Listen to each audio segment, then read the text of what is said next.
Buenas tardes a todos, mi nombre es Cintia Ciarresi, les doy la bienvenida al taller de la Chacra Sur de Córdoba titulado ¿Qué nos dicen los suelos del sur de Córdoba?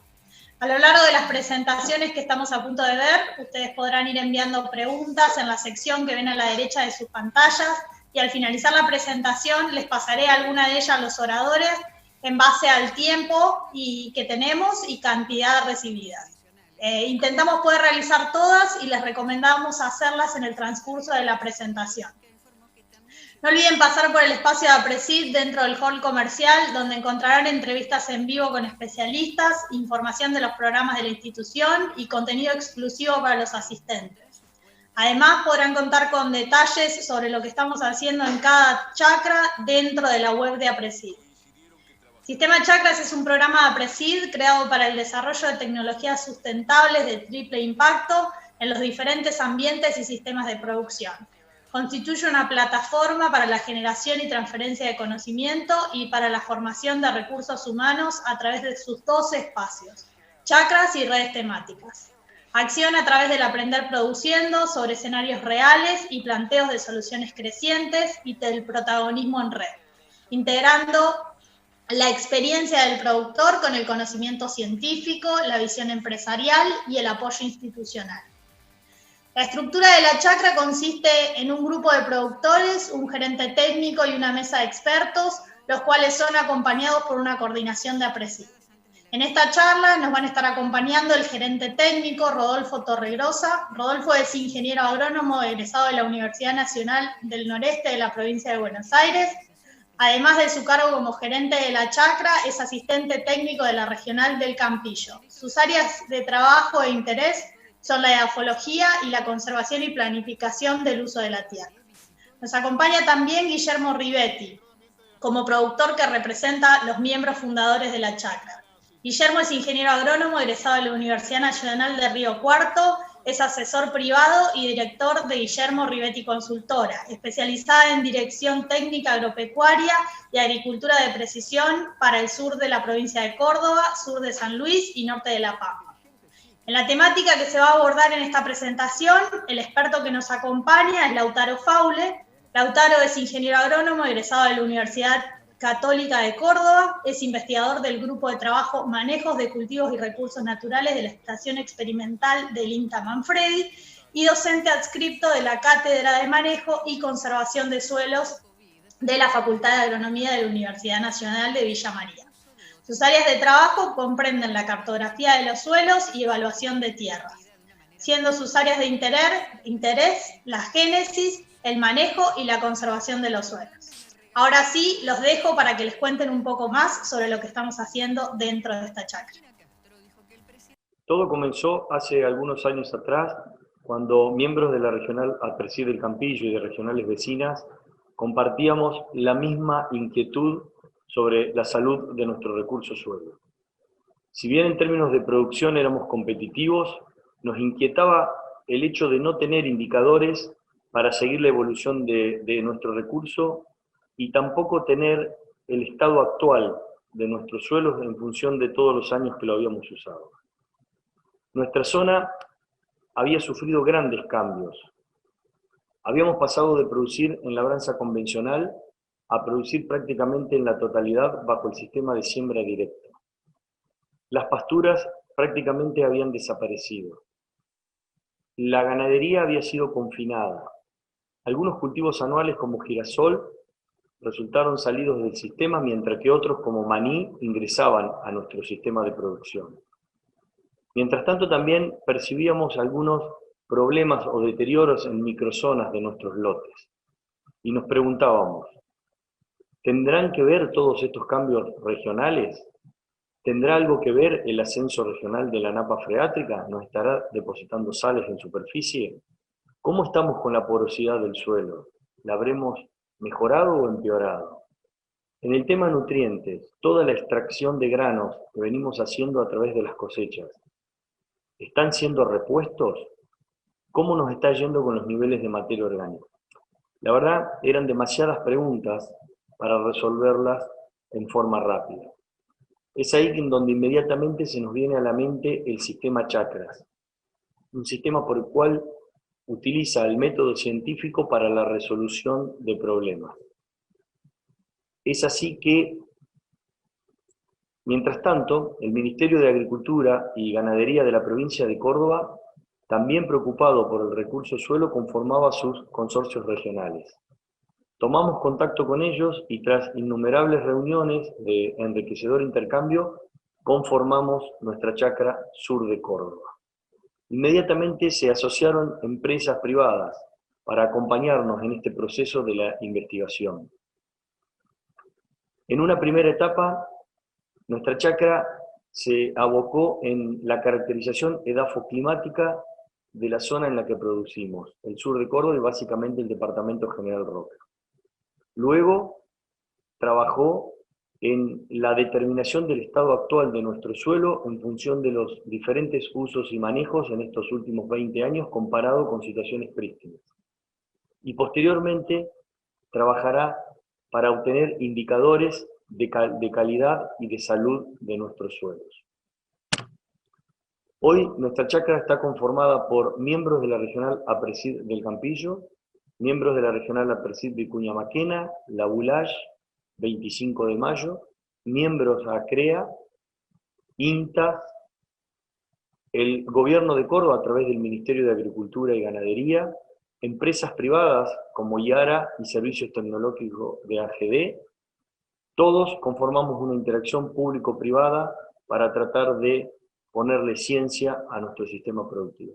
A todos ellos, muchas gracias. Bueno, yo soy Lautaro Faule, ingeniero agrónomo del INTA Manfredi, y en esta parte de la presentación voy a mostrar los resultados de la primera etapa del proyecto de esta chacra del sur de Córdoba. Esta etapa está destinada a delimitar grandes ambientes que difieran en los suelos dominantes y en su respuesta al manejo. Luego, Rodolfo va a presentar algunos avances de la segunda etapa del proyecto. Ahora bien, ¿por qué es necesaria esta caracterización macroambiental?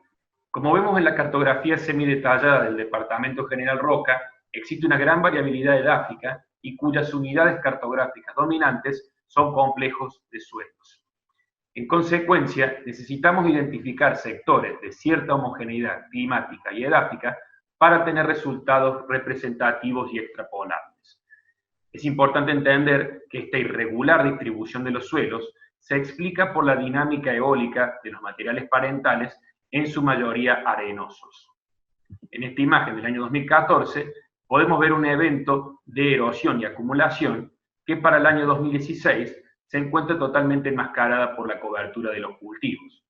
Sin embargo, si hacemos una calicata en estos sectores, podemos encontrarnos con estas realidades en las que los horizontes A del suelo se encuentran sepultados por sedimentos arenosos.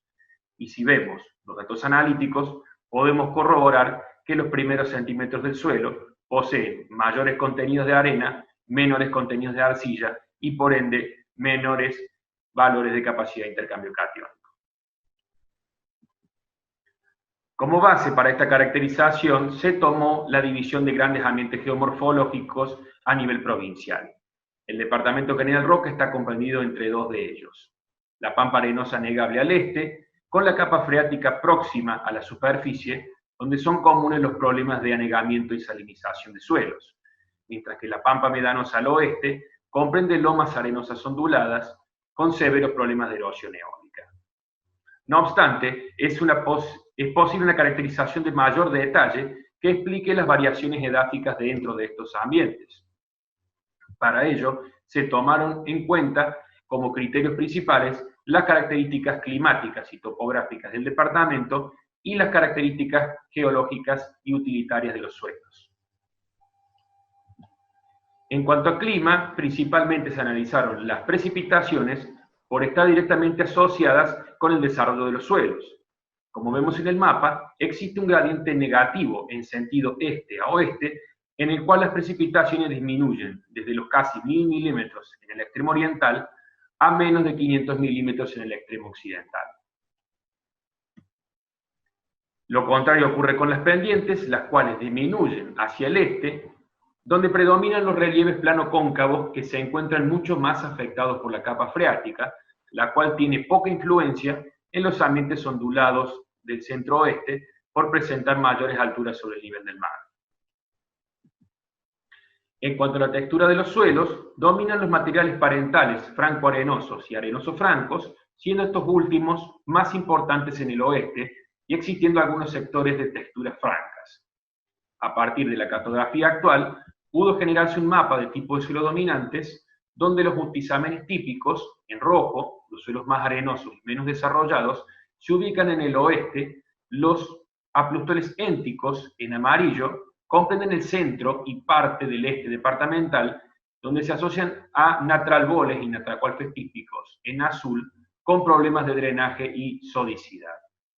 En verde se marcan aplustoles típicos, de buen desarrollo de perfil y con texturas más francas.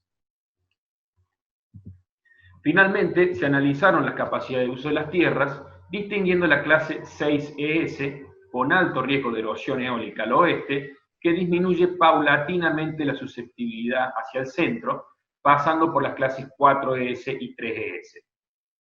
El este se encuentra dominado por las clases 3SC, con muchos bajos, bañados y lagunas de clases 6, 7 y 8 respectivamente, afectadas severamente por anegamiento y acumulación de sales. Tomando en cuenta estas variaciones, se delimitaron 5 grandes ambientes con características edafoclimáticas distinguibles. El oeste, marcado en rojo, que presenta las menores precipitaciones, las mayores pendientes, los suelos de textura más gruesas y por ende los más erosionables. El centro, marcado en amarillo, más húmedo, suavemente ondulado, con suelos de moderado desarrollo franco-arenosos y clases 3ES, moderadamente erosionables. Entre estos ambientes se definió un sector transición, marcado en naranja, por poseer texturas y pendientes intermedias, el cual está dominado por tierras con capacidad de uso 4ES. En el ambiente este, en celeste, se registraron las mayores precipitaciones, las menores pendientes, y está representado por suelos desarrollados bajo la influencia de la capa freática. Por último, existe un sector sur, suavemente ondulado, de textura franca, de suelos fértiles y muy bien estructurados, los cuales no presentan limitantes con respecto a la erosión y a los anegamientos. Bueno, yo soy Rodolfo Torregrosa, gerente técnico de desarrollo de la Chacra Sur de Córdoba. Y hoy les voy a comentar algunos resultados obtenidos en la etapa 2 de nuestro proyecto, la cual surge como necesidad de dar respuesta a un conjunto de interrogantes planteados por los productores del sur cordobés, que recientemente mencionaba Guillermo Rivetti. Sobre todo voy a estar enfocado a hablar acerca de la salud actual de los suelos de la región. Para esto, básicamente, comparamos 3 sistemas ampliamente utilizados por los productores de la zona, como son los sistemas agrícolas con y sin maní, sistemas mixtos con pasturas perennes, comparados con un sistema natural o prístino que actúa de referencia. El diseño de nuestro estudio se basó entonces en la evaluación de 3 macroambientes, los 4 historiales de uso, 3 repeticiones y 3 réplicas dentro de cada una de esas repeticiones, lo cual da un total de 108 unidades de muestreo. En cada una de las unidades de muestreo lo que hicimos fue evaluar un conjunto de indicadores físicos, químicos y biológicos. Comenzando con uno de esos, como es la materia orgánica total, a mí me gusta comenzar la presentación presentando este histograma, en donde básicamente metemos todos los datos en una misma bolsa y nos permite bajar una serie de mensajes para poder entender el ambiente donde producimos. En principio, fíjense, podemos observar la flecha verde que marca el promedio del contenido de materia orgánica de los sistemas naturales, los cuales son muy pero muy bajos, estando por debajo del 2% de la materia orgánica. A su vez, la flecha azul nos marca cómo el sistema antrópico, es decir, el accionar humano, produjo pérdidas en el contenido de materia orgánica de aproximadamente un 30%, el cual, teniendo en cuenta la marginalidad de los suelos y la poca resiliencia de los mismos, marca el impacto que tiene esto sobre la salud del suelo. Ahora bien, observando el gráfico a la derecha, en donde se representa la regresión entre la materia orgánica y el contenido de arena, vemos que contamos con suelos con muy altos contenidos de arena, con rangos que van desde los 50 al 85%, en donde obviamente a mayores contenidos de arena, menores son los contenidos de materia orgánica, en donde lo interesante de este gráfico es observar las pendientes que son similares de ambas regresiones, lo cual indica que esa diferencia en el 30% es independiente del contenido de arena de los suelos, en donde entonces nuestro gran desafío en nuestra chacra va a ser tratar de sostener o aumentar en lo posible la capacidad productiva de estos suelos a través del aporte del carbono lábil, la materia orgánica joven, campaña tras campaña. Ahora bien, dejando de lado ese tipo de análisis y empezando a desglosar las variables por macroambiente y historial de manejo, lo que podemos observar en este diagrama de caja o box plot es que no es lo mismo el ambiente este que en el oeste, como anteriormente mencionaba Lautaro Faule. Fíjense, en el ambiente este, los mayores contenidos de materia orgánica de estos suelos, debido a que cuentan con texturas más finas y a las mejores condiciones climáticas, sobre todo mayores precipitaciones. Ahora bien, cuando analizamos lo que sucedió entre los sistemas antrópicos, podemos observar que tanto los sistemas mixtos como agrícolas con maní presentaron una alta variabilidad en sus resultados, posiblemente explicada debido al manejo. ¿Qué quiere decir? Que básicamente, independientemente del manejo que realicemos, del historial de uso que tengamos, o la historia agrícola de ese lote, el manejo va a ser un factor clave dentro de cada una de las variables. Por ejemplo, en el sistema mixto, si nosotros realizamos un adecuado manejo de ese sistema mixto, de una pastura bien manejada, con una adecuada carga, bien fertilizada, seguramente vamos a estar en los rangos de los valores del extremo superior de cada una de las cajas. Ahora bien, si nos encontramos manejando esa pastura con una alta carga animal, consumiendo la misma en momentos no adecuados y sin fertilizar, seguramente nos vamos a encontrar en los valores inferiores de la caja. Entonces, ¿qué nos quiere decir esto? Básicamente es que debemos ser realistas, estamos trabajando sobre suelos que son muy poco resilientes y entonces si le erramos, básicamente la pagamos caro. Bueno, observando ahora la misma variable en un gráfico de distribución empírica, utilizando umbrales de corte del percentil 25 y 75, podemos generar este tipo de tablas que son básicamente umbrales de referencia que le sirven a los productores para poder orientarse cómo se encuentran en función del ambiente donde trabajan, donde claramente podemos observar cómo el oeste es un ambiente más marginal, como mencionábamos anteriormente, respecto de los ambientes centro y este, lo cual corroboraría un adecuado ajuste respecto a la delimitación de macroambientes, como mencionaba Lautaro. A su vez, fíjense, datos contundentes, en el oeste más de la mitad de los lotes presentaron contenidos de materia orgánica inferiores a 0,9%, mientras que en el centro y en el este más de la mitad de los lotes presentaron valores inferiores a 1,5%, nuevamente marcando los bajos contenidos de materia orgánica que presentan incluso naturalmente estos suelos. Continuando con otro indicador como lo es el fósforo y comenzando con este histograma, lo que podemos observar es que el umbral para la mayoría de los cultivos realizados en la zona oscila entre 12 y 17 partes por millón, estando tanto en promedio de las situaciones antrópicas como la situación de referencia o natural por encima de ese umbral. Ahora bien, comparando la situación antrópica con natural, fíjense un dato contundente cómo el accionar humano provocó una pérdida en el 50% del contenido de este elemento respecto de la situación natural. Desglosando las variables por ambiente y por historial de manejo, fíjense cómo cambia la cuestión, donde vemos que en el oeste aún los contenidos de fósforo son suficientes y no estarían limitando la productividad tanto de los sistemas agrícolas como ganaderos. Es decir, que todavía queda bastante nafta en el tanque. Mientras que en el centro y en el este ya se nos prendió la luz de reserva, hay muchos sistemas que están limitados en cuanto a este nutriente y fíjense que la extracción fue muy grande respecto de la situación natural, la gran distancia que hay entre las cajas verde oscuro de los tres sistemas antrópicos. ¿A qué se puede deber esto? Básicamente lo podemos asociar a la menor historia agrícola que presenta el oeste respecto del centro y este, siendo la primera, la del oeste, una región dentro del departamento General Roca que comenzó a explotarse agrícolamente hace únicamente 10-15 años. Si comparamos entre sistemas antrópicos, lo que observamos es que no encontramos grandes diferencias en el contenido de fósforo dentro de estos lotes, debido posiblemente no podemos adjudicar que esa escasa diferencia se deba a que un sistema antrópico sea más extractivo que el otro. Es decir, las tasas de extracción son similares y por ende los niveles de fósforo fueron similares entre los mismos.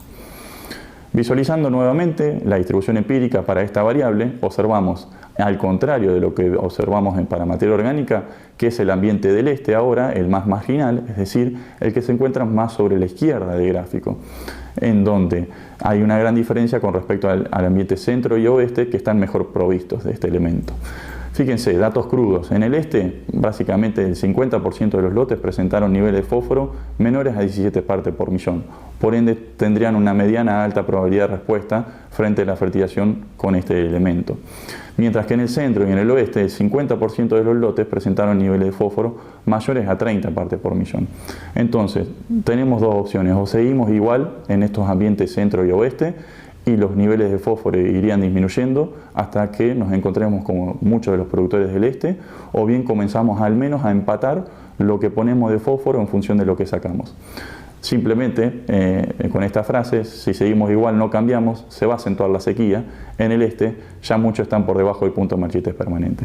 Le iba a asociar a la frase de que se nos venía el agua y en el este ya muchos están con el agua al cuello, pero bueno, eso da indicios de exceso y sobre todo con la sequía que hay actualmente en los campos, muy probablemente estemos esperando esa agua. Pero el mensaje es claro, debemos fertilizar, debemos regar con este fósforo. Ahora bien, continuando con lo que son las bases, calcio, magnesio y potasio, y expresado en porcentaje de saturación, que básicamente es la relación entre la base y el complejo de intercambio catiónico, lo que podemos ver es que los suelos del sur de Córdoba se encuentran muy por debajo de los contenidos o de los umbrales establecidos por la bibliografía. También nuestros suelos se encuentran en desequilibrio en función del contenido de potasio, pero ese desequilibrio es positivo, es decir, nuestros suelos presentan mucho más altos contenidos de potasio de los que recomienda o están establecidos en la bibliografía, mientras que el magnesio es el único catión o base que se encuentra dentro de los rangos de equilibrio.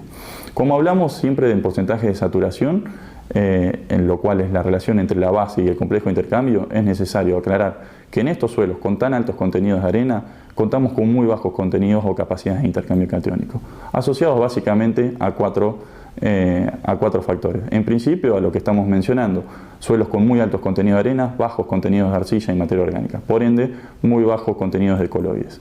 A su vez, a la lisiviación de bases ocurrida porque contamos con suelos con excesivo drenaje.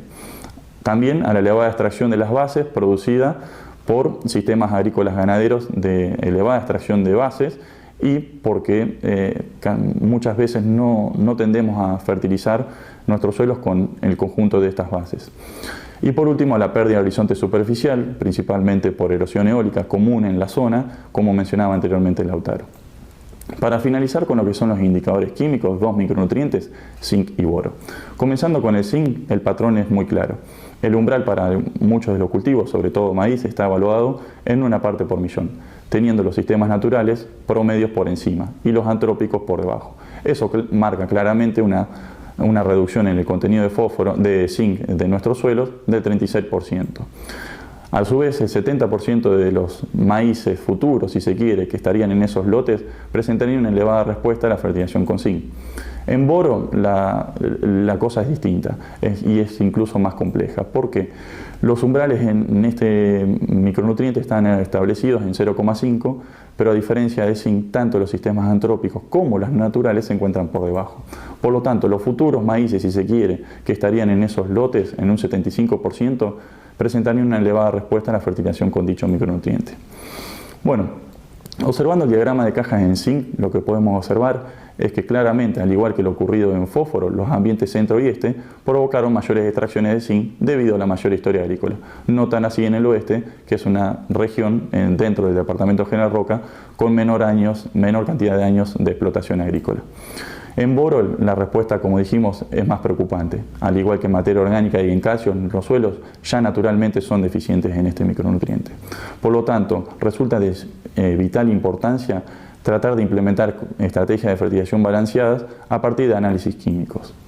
Para cerrar la presentación con un indicador físico, como lo es la resistencia mecánica en la penetración, evaluada en condiciones de suelo de capacidad de campo, este indicador simplemente mencionar que trata de simular la impedancia que supone el suelo frente al crecimiento vertical en profundidad de las raíces, donde vemos que los umbrales establecidos en la bibliografía están en 2 megapascales. En esos valores las raíces empezarían a crecer como observamos en las fotos. Fíjense en el oeste, los sistemas prístinos se encuentran bien sobre la izquierda del gráfico, en donde los valores son muy escasos de resistencia mecánica, mientras que los sistemas agrícolas con maní, como los sistemas mixtos, son los que se encuentran más comprometidos y más cerca de la línea de los umbrales. Continuando con la región centro, observamos los mismos, los prístinos, bien sobre la izquierda del gráfico, mientras que no encontramos grandes diferencias entre sistemas antrópicos. En el este, las cuatro curvas se diferenciaron unas de otras. El patrón fue similar, tanto los prístinos como los agrícolas sin maní, en la izquierda del gráfico, y siendo los más comprometidos los sistemas mixtos y agrícolas con maní. Cabe resaltar que las compactaciones o mayores valores de resistencia en los sistemas agrícolas con maní los observamos entre los 20 y 40 centímetros de profundidad, mientras que en los sistemas mixtos con ganadería, sobre todo visualizado en el ambiente este, lo estaríamos encontrando esos mayores valores entre los 10 y 20 centímetros de profundidad. Bueno, entonces, si tuviéramos que cerrar, ¿qué nos están diciendo los suelos del sur de Córdoba?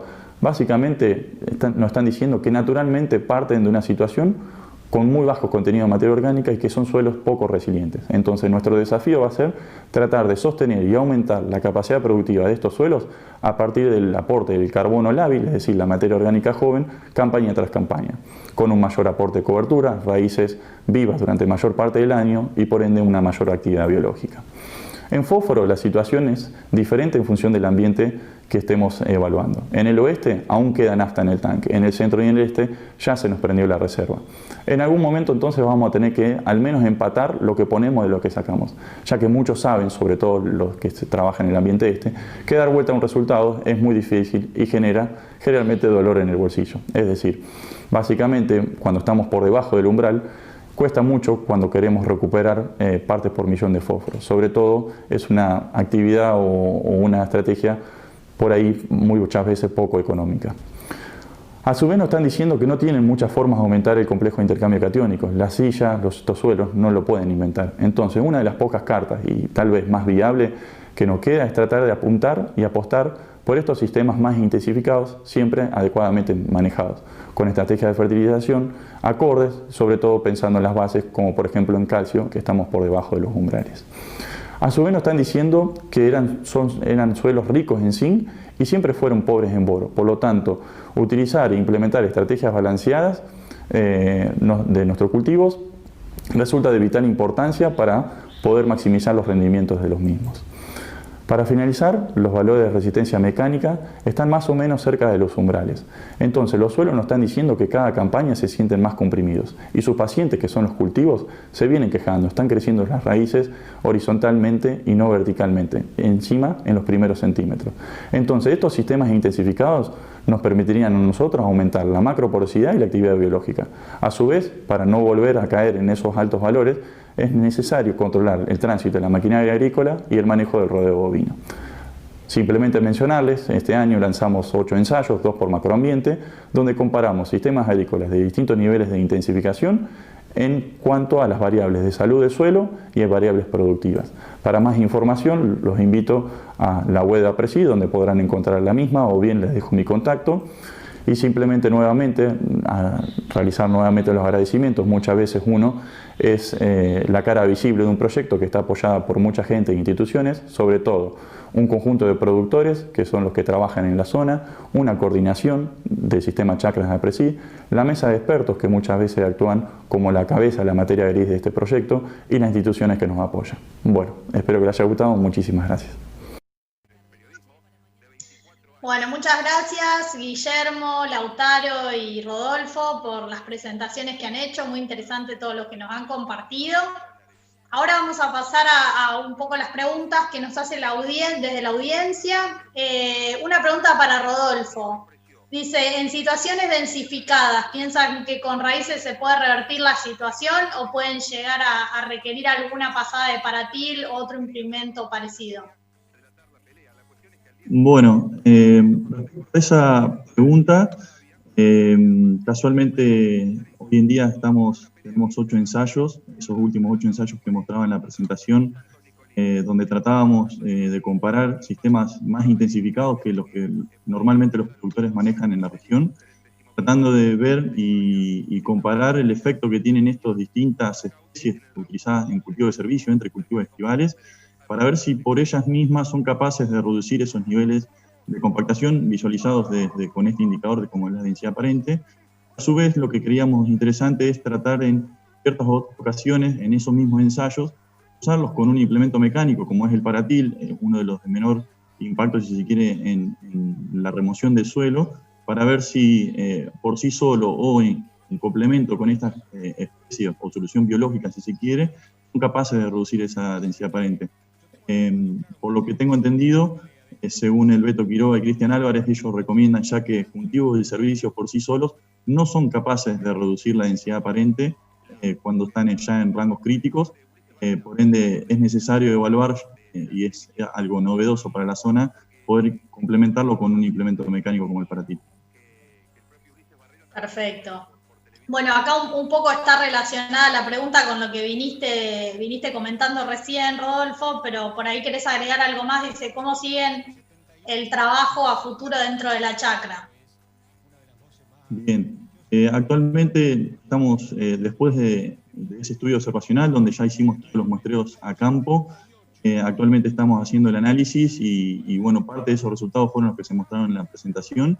Tenemos que terminar de dar ese análisis final, porque tenemos varios otros indicadores que, bueno, por cuestiones de tiempo no los pudimos incluir en la presentación, y a partir de ahí fijar, en función de todos estos indicadores, aquellos que por ahí consideramos como más importantes, lo que son las limitaciones que les significarían a los productores, y ver cómo podemos establecer líneas de manejo con ensayos a campo y de larga duración para tratar de solucionar esas limitantes. Está muy bien. Bueno, acá me llega una pregunta para Lautaro. Pensando en la sustentabilidad de los sistemas, ¿qué tipo de producción agropecuaria debería fomentarse en el macroambiente oeste, teniendo en cuenta la fragilidad y la poca resiliencia del ambiente? Bien, antes que nada me gustaría aclarar que todos los suelos, sin importar, digamos, de dónde sean, son susceptibles, digamos, a sufrir algún proceso erosivo o de degradación ante un mal manejo. O sea, digamos, la génesis del suelo, la formación de su estructura, no responde, digamos, a qué hagamos nosotros en el lote, sino más bien su destrucción puede estar explicada en base a si nosotros lo manejamos de manera adecuada. Bueno, dicho esto, sí es importante lo que hemos hecho en este trabajo de diagnosticar qué situaciones dentro del Departamento General Roca son más susceptibles de sufrir estos procesos. Bueno, las características del ambiente oeste están demostrando justamente que estamos trabajando sobre suelos que, por ejemplo, no tienen prácticamente estructura, por lo que la susceptibilidad de la erosión eólica es muy alta y que requieren sí o sí mantener una cobertura vegetal durante toda la época del año, y si puede ser permanente, mejor. Desde mi punto de vista, estos suelos tendrían que estar manejados con ganadería, como decía un poco Rodolfo, con una carga animal correcta y evitando siempre el sobrepastoreo, que como hemos podido ver en los chequeos y en la cartografía cuando se realizó en el Departamento General Roca, puede llegar a ser hasta más erosiva que hasta la misma agricultura. Parte de este trabajo, en el cual está embarcado la Chacra Sur, plantea darle números a esta,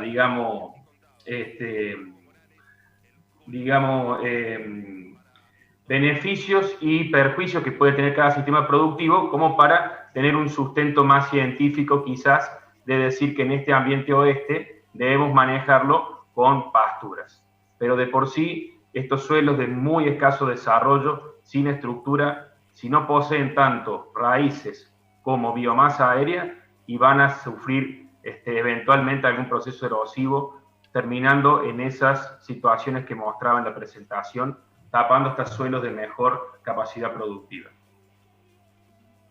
Perfecto, gracias Lautaro. Acá me llega otra pregunta, por ahí dejo que alguno de ustedes elija quién responder.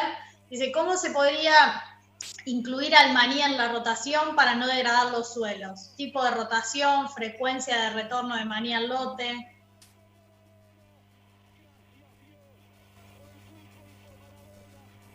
¿Y querés arrancar vos con esa? No, yo se la dejo a ustedes, que es parte bien técnica. Bueno, respecto al maní, dentro del grupo de productores que integra la Chacra Sur de Córdoba, que son 16 firmas, son muy pocos los que están trabajando con maní o incluso que arriendan sus campos para que determinadas empresas buscan maní en la zona, debido a que es, bueno, el Departamento General Roca, como se sabe, es uno de los 3 más importantes dentro de la provincia de Córdoba en cuanto a su producción. Y bueno, se han establecido, si quiere, ciertas buenas prácticas para el cultivo, para poder ser desarrollado en la zona. Esto visto y estudiado más en otras provincias como La Pampa y en San Luis, donde, bueno, donde se habla que el cultivo de maní debe ser implantado o, bueno, realizado en un determinado lote cada 4 años. Y bueno, lo que hemos visto en nuestros estudios es que básicamente no han producido una degradación de suelo inmediata. Los principales indicadores, sobre todo visualizados en lo que fue materia orgánica y bueno, en ciertos casos, en otros indicadores mecánicos como la resistencia mecánica, la penetración, ¿no? Está muy bien. No sé si ahí Lautaro si quería agregar algo. Sí, bueno, a ver, hay muchos colegas que trabajan en el cultivo de maní dentro de INTA y bueno, actúan también en conjunto con APRESI, con CREA y con otras instituciones. Y bueno, acá también esto de hablar de cómo incorporamos al maní va a depender también de esta caracterización cultivo. Evidentemente hay una zona centro dentro del departamento que posee condiciones más adecuadas para la producción de un cultivo que supone en su cosecha una inversión del pan de tierra que lo está, digamos, poniendo a la merced del viento y entonces sufrir erosión. En consecuencia, sí, estas prácticas que nombraba Tito por ahí, de meter el maní en tantos años, seguramente apenas uno hace el arrancado del maní, sembrar un cultivo de cobertura, como puede ser un centeno, que es una práctica común, también va a depender esto en qué ambiente nos manejamos. Y en esto es muy fundamental también el factor relieve dentro del departamento, porque existen zonas más planas, donde esto se puede manejar de manera más fácil, y hay zonas más onduladas que presentan suelos desarrollados en lomas que se encuentran muy susceptibles a la mínima, digamos, situación en la que el suelo queda descubierto. Así que, digamos, un poco esto de meter el maní va a depender también de estos tipos de suelos. Perfecto. Y acá para Rodolfo me preguntan si tiene medido en los lotes que incluye maní en su rotación, ¿qué ocurre con los macronutrientes y los posteriores cultivos en los sistemas del este versus lotes de muchos años de siembra directa con poca mineralización de nutrientes? Con macronutrientes, cuando hablamos de macronutrientes, hablamos de 3 nutrientes, ¿no? De lo que son nitrógeno, fósforo y potasio. Después están como mesonutrientes las bases y acompañado de azufre. Respecto a nitrógeno, bueno, hicimos el análisis, pero bueno, en este tipo de estudio observacional, donde uno quiere comparar cuál fue el impacto de la historia de esas situaciones de uso que comparamos en la salud edáfica, el nitrógeno, al ser un elemento móvil en el suelo, no nos explicaría mucho respecto a ese historial, cómo impacta en el suelo. Ahora bien, en nutrientes más fijos, si se quiere, o no móviles en el suelo, como el fósforo y el potasio, lo que vimos es que, bueno, en el este la gran diferencia se debía a una disminución en esa región debido a la mayor historia agrícola que presenta esa zona respecto a la del oeste. No había diferencias significativas respecto a la situación de uso, es decir, fue igualmente extractivo un sistema agrícola con maní como sin maní y sistema mixto. Es decir, no estamos fertilizando como deberíamos fertilizar, debido a que las tasas de extracción siguen iguales y por ende estamos contando cada vez más con menos contenidos de fósforo. Lo hablaba ayer Antonio Malarino en una de las presentaciones y es notable. Y en potasio, nosotros tenemos la suerte de que nuestros suelos acá en el sur de Córdoba son muy ricos en este elemento, pero bueno, también nombrando nuevamente a Antonio, en otras regiones, como en Estados Unidos, él tiene muchos estudios donde ya los niveles son críticos, seguramente si nosotros no cambiamos el paradigma y no cambiamos la mentalidad, tratar de, estamos a tiempo en fertilizar, o bueno, acompañar lo que se extrae del cultivo para no llegar a esos niveles donde después nos cuesta más estando por debajo de esa línea del umbral, bueno, seguramente tendremos la misma suerte con potasio que con fósforo. Está bien. Y acá también preguntan, ¿qué es densificado? ¿Qué valores están viendo y cómo los midieron? Bueno, dentro de lo que es densidad aparente, no lo incluimos en lo que fue el estudio observacional, dentro de los, si se quiere, indicadores de compactación como la resistencia mecánica, bueno, que es un índice que básicamente trata de simular la resistencia que supone el suelo frente al crecimiento vertical de las raíces. Lo que vimos es que los valores están cerca de esos umbrales, siempre en condiciones de humedad de capacidad de campo, lo cual es importante. Pero incluso cuando esos niveles de resistencia mecánica no llegan a esos 2 megapascales, estamos viendo que las raíces crecen horizontalmente en el perfil. Y la verdad el síntoma es muy impactante visualmente cuando contamos con suelos con 80% de arena y vemos que las raíces crecen horizontalmente. Ahora bien, para lo que es la tercera etapa de nuestro proyecto, hemos medido densidad aparente en los primeros 10 centímetros, los segundos 20 centímetros y 30 centímetros.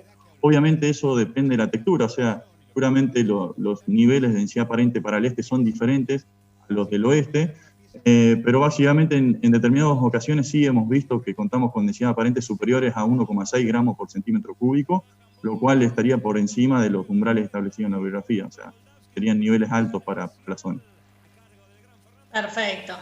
Acá otra de las preguntas que me hacen es, una de las causas de la falta de fósforo se debe principalmente a un aumento de los campos arrendados. ¿Podría ser para maní, la cual por no ser propio no se justifica la fertilización en fósforo pensando en el corto plazo?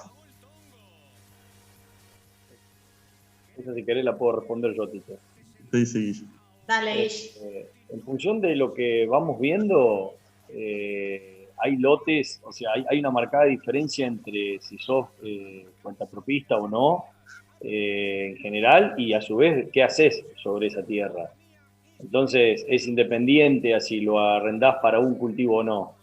Lógicamente, los campos que tienen más historia que se dan en arrendamiento desde hace más años, más chacreados, como llamamos, tienen un deterioro en ese nutriente mayor que a los campos propios que viene trabajando un productor. Pero también depende mucho de lo que ese productor como dueño de la tierra haga encima. También conocemos campos de productores, tierra propia, que no fertilizan y también tienen bajos niveles de fósforo. O sea que tiene que ver con una extracción y una no reposición. Por supuesto que una buena ley de arrendamientos ayudaría, pero es lo que haga cada uno. Está bien. Y otra de las preguntas que me llega es para evitar el ascenso de la napa en la zona este. ¿Qué experiencias tienen en cuanto a especies y rotación desde la chacra?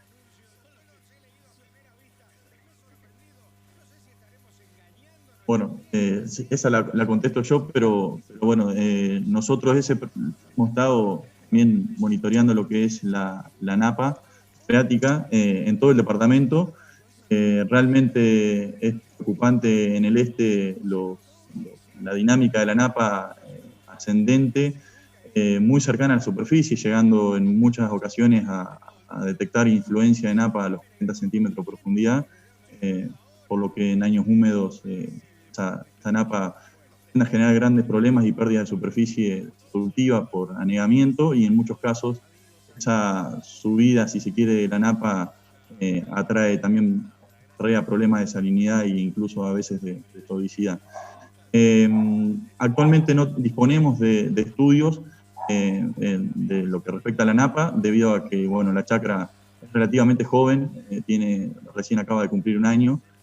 Casualmente hoy estamos trabajando y empezando a hablar con la institución como el INTA, donde recientemente ha proyectado un proyecto casualmente nacional en base al estudio de lo que es la dinámica de la napa y también datos de calidad de napa a nivel nacional, donde básicamente estamos hablando con los agricultores para instalar freatímetros en nuestros campos, tratando de ver cómo se mueve esa napa, el objetivo de ese proyecto es tratar de modelizar la napa para tratar de entenderla un poco más, y es por eso que también es una de las posibles líneas a futuro, pero eso es necesario que nos juntemos con las 16 firmas de los productores, ver cómo lo podemos encarar y cómo podemos aportar a ese proyecto. Bueno, para ir cerrando un poco, me gustaría preguntarle a Guillermo, ¿qué le dirías a un productor que quiere formar parte de Chacras? En realidad, el mensaje para todas aquellas personas que estamos relacionadas con la producción agropecuaria y su industrialización, que cualquier inquietud que se tenga, que sea una inquietud de una resolución compleja que no se pueda resolver con un simple ensayo, que se acerque al programa Chacra. Nosotros creemos que es una evolución natural de las regionales, pero también es una evolución natural de cualquier grupo que quiera sacar sus incertidumbres, o sea, resolverlas. ¿Y por qué? Porque el sistema Chacra trabaja con el método científico, entonces utiliza la ciencia para resolver los problemas.